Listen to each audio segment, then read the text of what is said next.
there's a question that I'm asked every once in a while that makes me seize up and get scared and freeze. The question is, how do I know if it's fear or intuition? Why does it make me freeze? Because it reveals that I'm confused as can be about intuition. And yet, I make a living being intuitive. I still don't consider myself intuitive. So I'm very, very confused. What do we do? Okay. We unpack it. Let's talk about this. If I'm not the only one confused about intuition, this is the moment we go through it together.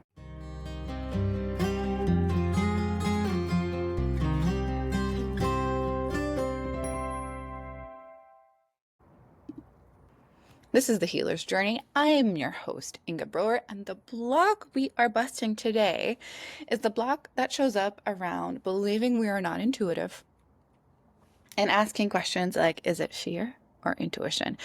And getting stuck on the answer. So let's dig in. Why do we have this question come up in the first place? Well, we have a million different voices and thoughts bustling through our mind at any given moment. And there's a culture around you have to listen to your voice, listen to your wise inner voice, or listen to your intuition, listen to your heart. The problem is that sounds wildly different from one person to the next. So let me start with a story. One of the origin stories of this confusion. I'm about 2 years into doing energy work professionally, and I'm having intuition all the time. Every time I'm working with a client, all sorts of things come through. There's no other word for that than intuition. And yet it doesn't feel like that. It just feels like I'm reading a pattern in a human, something that I've been doing my whole life, reading humans. But I'm at this point reading books about intuition, trying to develop my intuition, yada, yada, yada, all that stuff. And I'm in the metro. So for non-Montrealers, the metro is the subway. And I'd been reading this book, and all of a sudden I hear very clearly and very calmly and neutrally in my head, get off the metro. And there was a little bit of a tinge of fear behind it. It was like, something bad's going to happen, get off the metro. And I remember it being an extremely clear decision point for me. Because now I had this thought, and now I had a decision to make. Do I listen to my intuition? Or do I hold my wider stance as a student of intuition, and I get curious about what might happen if I don't listen to it? And really, this was a classic intuitive hit, as you may say. Neutral, clear. Yeah. So I decided that I didn't want to live my life beholden by any random thought that crossed my mind. And I decided to stay curious, and I stayed on that metro. And I stayed on it, and I stayed on it until my final destination probably was about 20 minutes. And do you know what happened? Absolutely freaking nothing. Nothing of note.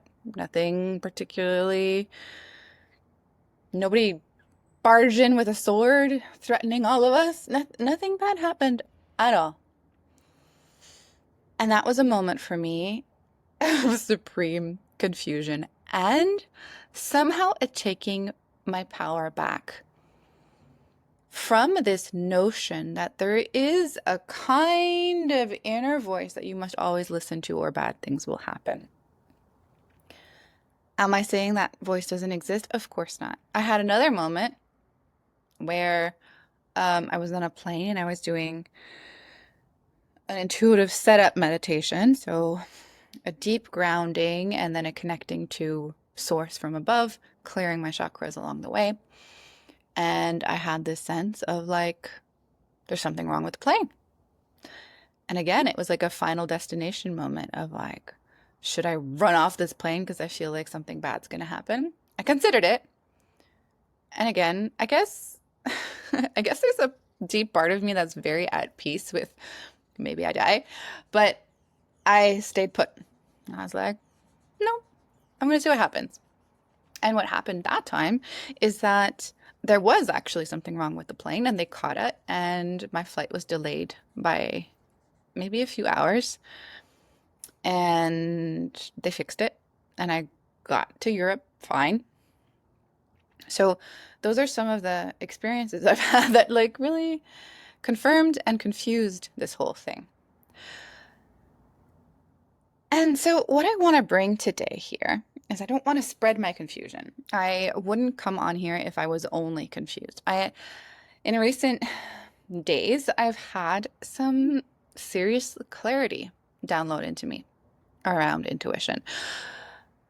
There's three things I want to bring here. One, what if intuition works really differently for different people? Human design has a theory about this, and I have been playing with this a little bit. My authority is an emotional authority, and that means that the way for me to navigate, for me to make good decisions in the world, is to ride my wave of emotion, essentially consider different angles in a somatic way until I land in a place of clarity. My process is a bit slower. It's very navigational. It's very iterative, tweaky. Sit on things for a while until I feel clear to move. And then when I feel the clear to move, usually that decision is rooted in wisdom and something really beautiful emerges from it. My husband doesn't have the same authority, and I can kind of track that. He has this, I think it's called sacral authority. He knows in the moment, yes or no. And that's one of the things I hate. He says, he asked me a question, do you da da da da, yes or no? And I'm like, I don't know. I need to ride a whole emotional wave around this. Give me a day or a week or 6 months, whatever it is. So I started playing with this and I started checking. I was like, okay, I'm pretty sure my dad has the same kind of authority as me. And yeah, he does. It is there in his human design. And I was like, I'm pretty sure my mom has neither of these. And I checked, and indeed, she has another type of authority. Hers is the splenic authority. And that one is more that classic intuitive hit. For her, it might work best to listen to those random thoughts of knowing that appear out of nowhere, seem disembodied. Whereas, as I've told you, that doesn't really work for me. So there's a few more in human design. I'm no expert. But the first permission slip I want to offer us in this is, what if what you've been learning about intuition is simply not your style of intuition? And you have a certain style, you have a certain navigational tool inside of you that is intuition, but not described in the classical way.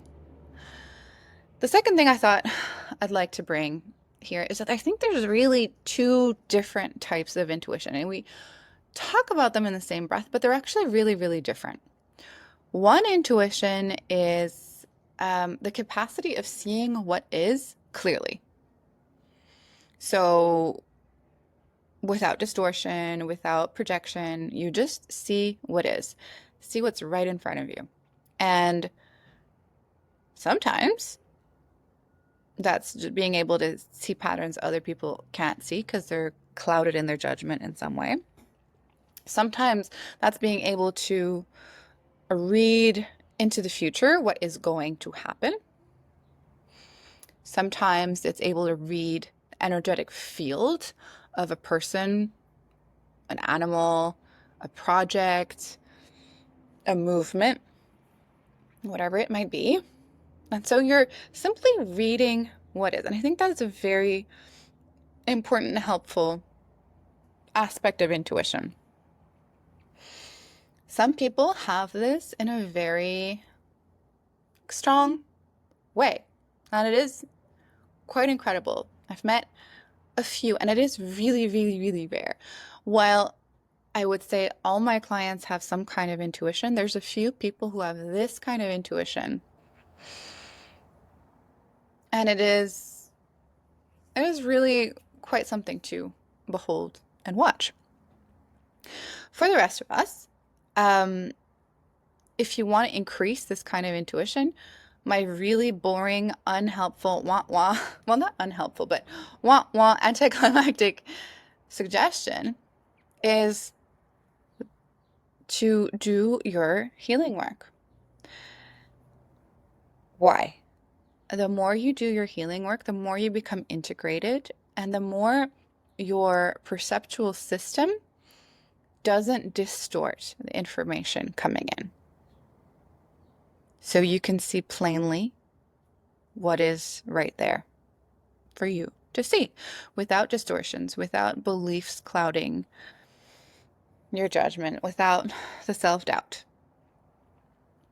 So that is one type of intuition. And I do think it's important. It is something that for me, the way I work has truly developed by seeing clients. Because when I'm just on my own, the intuitive hits don't come so much. The clarity doesn't come so much. But when I'm with people, when I'm walking, when I'm moving around, when I'm interacting with the world, like for me, intuition really happens in a relationship. So me just sitting around asking myself questions, it'll also work, but it's that interaction that really, really, really helps the most. Then there's a second type of intuition, and I find this type of intuition even more interesting, even more actually deeply useful in a human's life, especially in a time like right now. That second type of intuition is the intuition that allows you to navigate in the dark. So from when I did a master's in neuropsychology, I remember learning about a certain neuropsychological problem that manifests as follows. People are blind, so their eyes are working, but there's something in their brain that makes them really not conscious of what their eyes are seeing. So if you show them a red apple and if you show them an apple and you ask, is the apple red or green? There's no way they know. However, if you put them in a maze or in a room full of furniture and you tell them, I know you don't see anything, but still get to the other side without bumping into anything, they will do it. They will navigate, they will move away from the couch in front of them and away from the table, and they will navigate that room without crashing into anything. So the way it's wired, they're not conscious of seeing anything, and yet they're able to use the information that their eyes are picking up in this case to not bump into anything. That second type of intuition, I feel it works like that. It's our ability to navigate in the dark. It's our ability to grapple with the mystery. It's our ability to think we don't know and then yet still move on the tiny pieces that we do pick up somehow. I'm so deeply excited about this kind of intuition because if people want to create something they've never had before, and let's be honest, if you're listening to this podcast, that's for sure you, but probably most people, then you need to be able to walk on a path that you don't even know exists yet. And you need to be able to listen to your inner voice. You can let the outside world amplify that inner voice. You can put yourself into context where you're going to hear a little bit more. You're going to allow people that are a little bit ahead of you describe the path for you. But you are still going to have to put one foot in front of another and navigate a changing world. And it's that kind of intuition that allows us to make decisions that are right for our life, to create something we've never created before, to have a type of relationship we haven't had before. And so this one also develops the more we create an inner sense of safety for ourselves, the more we feel internally anchored, internally safe, internally held no matter what, the more we feel like we've got our own back no matter what, that we are unconditional with ourselves, the more willing our whole system becomes to try something new. Because for our nervous system, something new is something dangerous. So that somehow brings us back full circle to this question. Is it fear or is it intuition?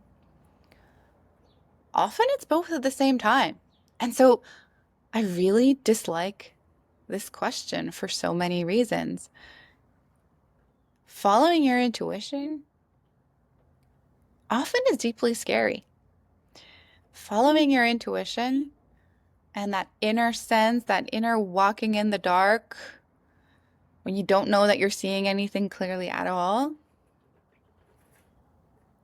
that creating something new that you've never experienced before, it is scary. If you work with fear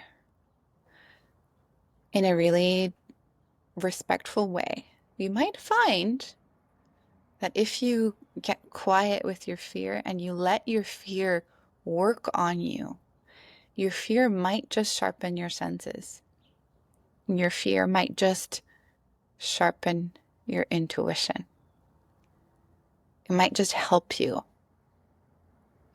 get really, really, really, really, really, really, really still and really, really, really, really listen and move from there. I've experimented a lot with the idea that intuition, or this type of creative intuition, knows the directest, the most direct path to where you want to be going. And that is not usually the most comfortable. We all have energetic blocks. We all have beliefs that are keeping the status quo. Sometimes our intuition's going to land us straight in the middle of one of those blocks, face to face with one of those beliefs. So having an energetic healing toolkit is one of the most important things you can have if it's important for you to live a life from the inside out, to live a life that is creative, to live a life that hasn't been written by anybody except you and your soul. Then being able to listen to your inner little voice, run straight into a block, work with the block, dismantle the block, and then take the next step after that. That's what's going to take you where you want to go as fast as possible. And then I'll bring one more thing into the mix here. Your intuition responds to direction. But everybody's different around direction. I have an affinity for setting goals, but it doesn't really work for me. When I set a direction of something I want to feel into, something I want, a thread I want to follow, that's what works best for me. And I know other people, the SMART goals work better. Specific, measurable, actionable, realistic, and time-bound. And we need both. So I'm going to leave you on all of that. That is the big chunk of clarity that I've gotten around clarity. That's why I don't like the question, is it my fear or intuition? Because truly, I think it's often both. And creating a life that is off the beaten path is, for our nervous system, simply by definition, a scary endeavor. And yet, that's where the magic is. That's where we can suddenly navigate in the dark. We can suddenly cross a room full of objects and furniture that we don't think we can see, but we can do it. So I leave you with that.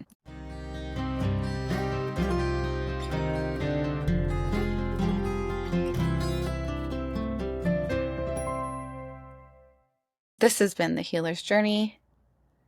I'm your host, Inge Brewer. Music was by Lana Chakra. And if this is a conversation that is lighting you up in more ways than you can count, I think you would enjoy my programs, Healer Awakened and Healer Embodied, because what we do there is we find your way through your obstacles, your blocks, your life of a healer. I hope to see you there.